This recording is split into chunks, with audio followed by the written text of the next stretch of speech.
யாராவது ஒருத்தர் இப்படி ஒரு கூட்டத்தை கூட்டி காமிச்சிருங்கடா, நான் உங்களுக்கே வந்து ஓட்டு போடுறேன்.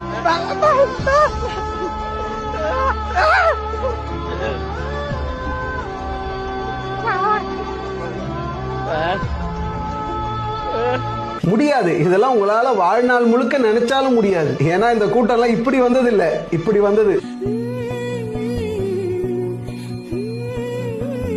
ஏன்னா அவர் இத்தனை வருஷம் சம்பாரிச்சது காசு கிடையாது, இந்த மக்களை தான். என் மேல எல்லையெல்லாம் பாசம் வச்சிருக்கிற இந்த மாசு தான் துணை.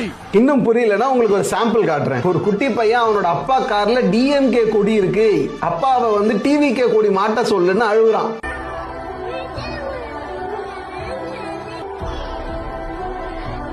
எம்ஜிஆரை பார்த்து அந்த காலத்துல ஓட்டு போட்டுட்டு இருந்தவங்களாம் இன்னைக்கு விஜய எம்ஜிஆரா பார்த்து ஓட்டு போடுறதுக்கு ரெடியா இருக்காங்க. எம்ஜிஆர்ன்றது 3 எழுத்து, விஜய்ங்கிறது 3 எழுத்து. இந்த 3 எழுத்துக்கு 26ல வெற்றி உண்டு. கட்சி கூட்டத்துக்கு பெண்களை காசு கொடுத்து கூப்பிட்டு வந்துட்டு இருக்க சூழ்நிலையில ஏதோ நம்ம வீட்டு ஃபங்க்ஷன்ங்கிற மாதிரி எல்லா பெண்களும் சந்தோஷமா போய் கலந்துகிட்டு இருக்காங்க. நாங்க வந்து அவரை பார்க்கணும், அவருக்காக வந்திருக்கோம், அதனாலதான் இத்தனை கூட்டம். நம்ம தளபதி சொன்ன மாதிரி தீய சக்தி அழிச்சு தூய சக்தி நம்ம தளபதி வரப்போறது கன்ஃபார்ம். இந்த 2026 சிஎம் வந்து விஜய் அண்ணா தான். கண்டிப்பா ஜெயிப்பாரு. பெண்கள் ஓட்டு பூரா விஜய் சாருக்கு.